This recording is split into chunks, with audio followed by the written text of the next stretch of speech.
নমস্কার বন্ধুরা, সবাই কেমন আছেন? আমি অর্পিতা চলে এসেছি আরও একটি নতুন রেসিপি নিয়ে।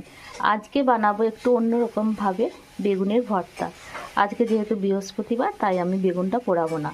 আমি বেগুনটাকে গোল গোল করে কেটে নিয়েছি, আর এই যে টমেটোটাকেও গোল গোল করে কেটে নিয়েছি, একটা টমেটোকে। এবার এর মধ্যে আমি নুন হলুদ দিয়েছি, আর দেবো আমি সামান্য একটু সর্ষের তেল। আমি এর মধ্যে ছড়িয়ে দিলাম।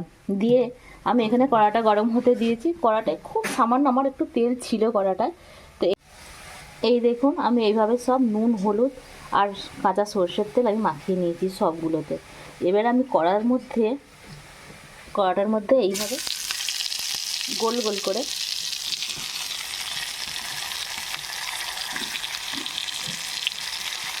এইভাবে আমি দিয়ে দেবো ভাজার জন্য।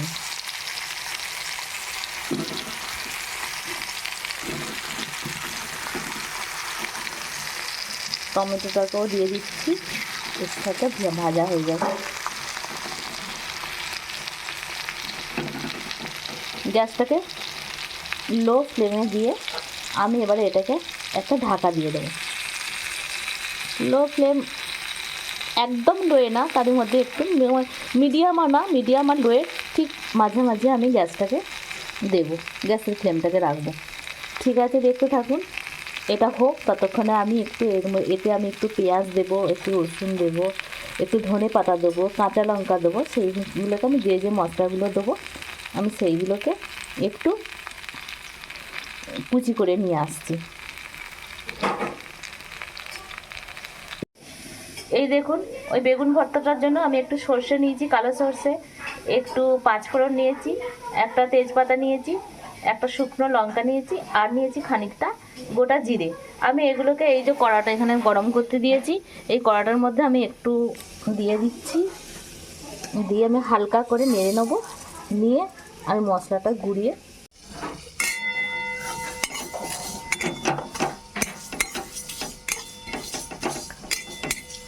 এটা যখনই একটু আওয়াজ হবে সর্ষেগুলো, তখনই এটা আমি নামিয়ে নেব, আর বেশি পোড়াবো না। এই যখন ফুটতে শুরু করেছে সর্ষেটা, আমি এবারে অফ করে দিলাম। দেখুন, আমার বেগুনগুলো সেঁকা হয়ে গেছে। এবার আমি এগুলোকে কড়া থেকে তুলে নেব। এই যে আমার ভাজা হয়ে গেছে হালকা করে। তো এবারে এইগুলোকে আমি ম্যাশ করে নেব, হাতের সাহায্যে আমি ম্যাশ করে নেব। এই যে বেগুন ভর্তা করার জন্য আমি এখানে পেঁয়াজ কুচি নিয়েছি, একটু ক্যাপসিকাম কুচি নিয়েছি, একটু রসুন কুচি নিয়েছি, ধনে পাতা নিয়েছি, কাঁচা লঙ্কা নিয়েছি দুটো, আর এগুলোকে আমি ম্যাশ করে রেখে দিয়েছি। এই যে টমেটো ম্যাশ করেছি, আর এই যে বেগুনটাকেও ম্যাশ করে নিয়েছি। আর এখানে ওই যে ভাজা মশলা যেটা বানালাম সেটা নিয়েছি। আর এখানে আমি তেল গরম করতে দিয়েছি। আমি না তেলের উপরে একটুখানি সামান্য কালো জিরে দেবো। তো দেখতে থাকুন।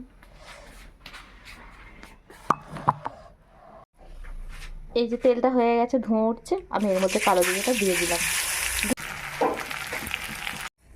এই যে এখানে বেগুন ভর্তার জন্য যে সমস্ত ইনগ্রিডিয়েন্টস রাখা আছে, আমি ওইগুলো এর মধ্যে দিয়ে তেলটার মধ্যে দিয়ে দিচ্ছি। সব একসাথে সমস্ত কিছু আমি তেলটার মধ্যে দিয়ে দিয়েছি। আমি এবারে একটু স্বাদ মতো নুন দেব, যেহেতু আমার বেগুনটা আর টমেটোটায় নুন হলুদ মাখানো ছিল। আমি স্বাদ মতো খুব অল্প সামান্য পরিমাণ নুন দেব। দেখতে আমি কিন্তু এটা খুব একটা বেশি ভাজবো না, খুব হালকা করে ভেজে নেব। সব কিছুই আমার একটু কাঁচা কাঁচা থাকবে, তাহলে আমার টেস্টটা আরও ভালো হবে। তাহলে দেখুন, এই যে আমি কিন্তু আর ভাজবো না। এবার আমি বেগুনটা টমেটোটা দিয়ে দিচ্ছি।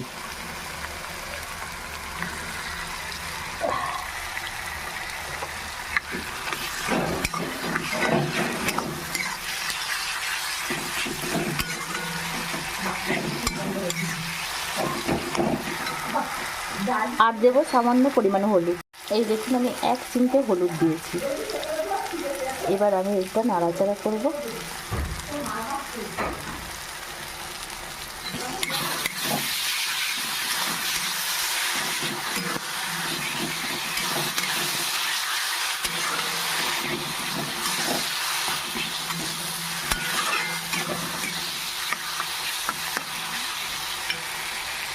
আচ্ছা, আমার হয়ে গেছে এটা। তো আমি এর মধ্যে এবারে ভাজা মশলাটা দিয়ে দিলাম। বাস, এবারে আমি হয়ে গেছে, এটা আমি নামিয়ে দেবো। এই দেখুন আমার হয়ে গেছে। এবার এটা খুব তাড়াতাড়ি হয়ে যায়, বেশিক্ষণ একদম টাইম লাগে না। আর আমি আরেকটু ধনেপাতা আমি উপর থেকে ছড়িয়ে এটাকে আমি অফ করে দিচ্ছি, আর আপনাদেরকে পরিবেশন করে আমি দেখাচ্ছি।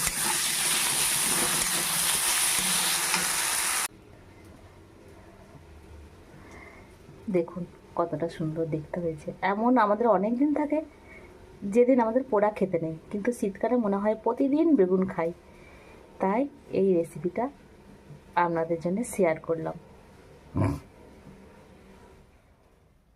সবাই ভালো থাকবেন, আজ এই পর্যন্তই।